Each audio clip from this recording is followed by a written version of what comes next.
Election law and order issue ഉണ്ടായാൽ election മാറ്റിവെക്കും. ഭാനുവിടെ വിളിച്ചിട്ട് കിട്ടുന്നില്ല സാർ. കൊല്ലപ്പെട്ടിരിക്കുന്നത് ജില്ലാ സെക്രട്ടറിയാണ്. ആയിക്കര കത്തും.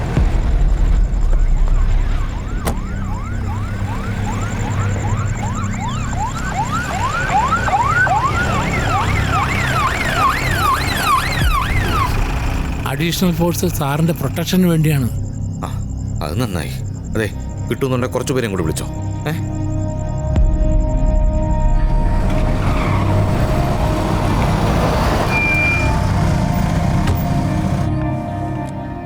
ഇപ്പോൾ കിട്ടിയ വാർത്ത, അമ്പാടി മോഹനൻ കൊല്ലപ്പെട്ടു. കൊലപാതകം ആയിരക്കണക്കിന് കാണികൾക്ക് മുന്നിൽ. ആരും തന്നെ വെടിവെച്ച് കേട്ടിട്ടില്ല എന്നതിനാൽ സൈലൻസർ ഘടിപ്പിച്ച തോക്കിൽ നിന്നാവാം വെടിയുതിർത്തത് എന്നാണ് പോലീസിന്റെ നിഗമനം. സംഭവ സമയത്ത് ഫസ്റ്റ് ക്ലാസ് ഗാലറിയിലെ രാമനുണ്ണിയുടെ സാന്നിധ്യം CDP പ്രവർത്തകരിൽ സംശയം ജനിപ്പിച്ചിട്ടുണ്ട്. നടപടിക്രമങ്ങൾ പൂർത്തിയാക്കിയതിനു ശേഷം മൃതശരീരം പോലീസ് കോഴിക്കോട് മെഡിക്കൽ കോളേജിലേക്ക് കൊണ്ടുപോകും.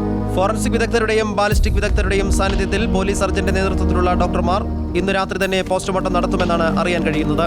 ഇപ്പോൾ CDP സംസ്ഥാന സെക്രട്ടറി P. സുഗതൻ സംഭവ സ്ഥലത്തെത്തിയിട്ടുണ്ട്. അദ്ദേഹം പ്രവർത്തകരുമായി ദുഃഖം പങ്കുവയ്ക്കുകയാണ്. തത്സമയ ദൃശ്യങ്ങളിലേക്ക്. ഇത് തികച്ചും ആസൂത്രിതമായ ഒരു കൊലപാതകമാണ്. ഇത് പാർട്ടി നിയമപരമായും രാഷ്ട്രീയപരമായും നേരിടും. പാർട്ടി പ്രവർത്തകർ ആരിൽ നിന്നും തന്നെ വികാരപരമായ പ്രതികരണങ്ങൾ ഉണ്ടാകരുതെന്ന് കീഴ്ഘടകങ്ങളോട് കർശനമായ നിർദ്ദേശം നൽകിയിട്ടുണ്ട്. നാളെ സംസ്ഥാന വ്യാപകമായി തികച്ചും സമാധാനപരമായി ഹർത്താൽ നടത്താൻ പാർട്ടി തീരുമാനിച്ചു. ബാലിസ്റ്റിക് വിദഗ്ധർ എത്തിയിട്ടുണ്ട്. അവർ സംഭവ സ്ഥലം വിശദമായിട്ട് പരിശോധിച്ചുകൊണ്ടിരിക്കുകയാണ്. പ്രാഥമിക നിഗമനങ്ങളിൽ നിന്നും ഇതൊരു രാഷ്ട്രീയ കൊലപാതകമായിട്ട് കാണാൻ കഴിയില്ല. ഇത്രയും ജനങ്ങളുടെ മുമ്പിൽ വെച്ച് അത്രയേറെ സൂക്ഷ്മതയോടെയാണ് കൊല നടത്തിയിരിക്കുന്നത്. സർ, ഇതൊരു രാഷ്ട്രീയ കൊലപാതകമല്ലെന്ന് പറയാനുള്ള കാരണം ഊഹാപോഹങ്ങൾ വെച്ച് അടിസ്ഥാനരഹിതമായ കാര്യങ്ങളൊന്നും മീഡിയ സ്പ്രെഡ് ചെയ്യുക. ഇലക്ഷൻ മാറ്റിവെക്കാൻ സാധ്യതയില്ലെന്ന്, യാതൊരു ക്രമസമാധാന പ്രശ്നം ഉണ്ടാവില്ലെന്ന് ഹോം മിനിസ്റ്ററും പാർട്ടി സെക്രട്ടറിയും ഇലക്ഷൻ കമ്മീഷൻ ഉറപ്പ് കൊടുത്തു. അവർക്ക് കിട്ടിയ സഹതാപതരംഗം വേസ്റ്റ് ആക്കണ്ടല്ലോ.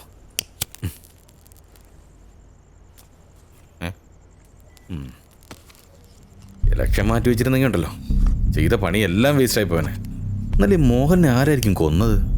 കൊന്നത് മോഹനെ ആണെങ്കിലും ലക്ഷ്യം ഞാനാ. TC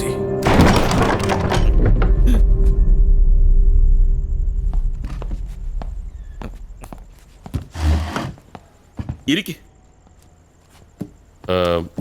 ഇപ്പോൾ 2-3 ചോദ്യങ്ങൾ മാത്രം, വിശദമായിട്ട് പിന്നെ.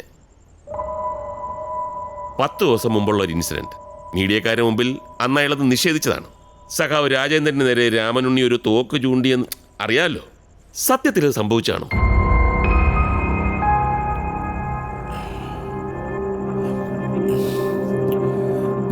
അതെ സാർ.